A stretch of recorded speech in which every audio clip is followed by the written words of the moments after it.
This is David Tupaz for Essence of Style.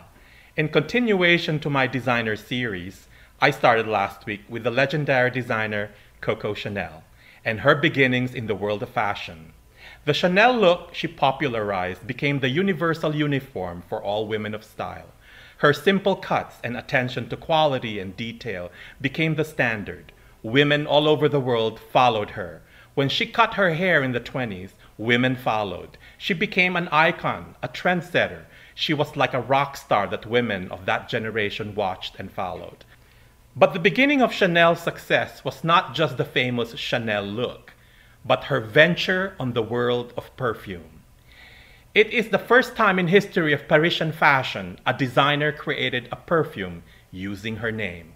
Designed in a clear crystal bottle, so simple and elegant, following the image of the Chanel look, Chanel No. 5 became the symbol of luxury. Chanel said, "The ultimate accessory of fashion is perfume, the invisible presence that lingers and remains even the woman has already left the room. She is remembered, a memory that captivates her identity, a part of her announcing her presence." The success of Chanel No. 5 made Chanel a very wealthy woman, that for the first time in fashion history, the commercialism of fashion began. It was no longer the fancy of a privileged few, as the product went global. That when World War II started in the spring of 1939, and all of Europe held in suspense and in fear, Chanel's entire staff went on strike. The success of Coco Chanel has gone so big that with war looming in the horizon, Chanel decided to close her Maison de Couture and shut down the business totally. Bitter with her employees demanding their causes, Chanel's decision shocked the world of fashion, and even the politicians and her clients begged her to remain open for business. She ignored their plea and closed down the whole business. After 8 years of hibernation and not doing anything, Chanel's empire grew amidst her absence in the fashion scene because of the success of Chanel No. 5. Then, at the age of 70, returning to Paris, she decided she will reopen the house of Chanel once again. Spring of 1954 was when the world heard the Chanel name once again, wherein at that time the leader of Parisian fashion was the legendary Christian Dior, whose new look was the craze of the fashion world.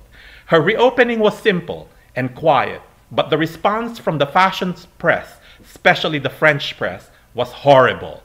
Today, they consider Chanel one of the greatest icons of France, but when she reopened, the French press was the first to put her down. As Paris was holding its breath if the house of Chanel will survive, Chanel started a new collection immediately after the reopening.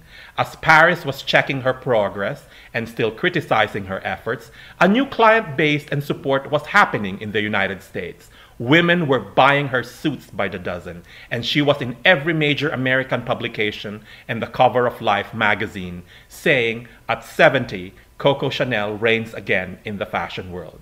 The notoriety of Chanel in America made Paris focus their attention back to her, and thus the continuation of the Chanel empire as one of the most famous French labels visible to this present day. Chanel remains the epitome of style, the brand that every woman today would love to have and own. Today, the designer designing for the house of Chanel is the fabulous Karl Lagerfeld. And next week, I will present in the designer series the brilliance and genius of the designer Karl Lagerfeld. This is David Tupaz for Essence of Style. Until next week.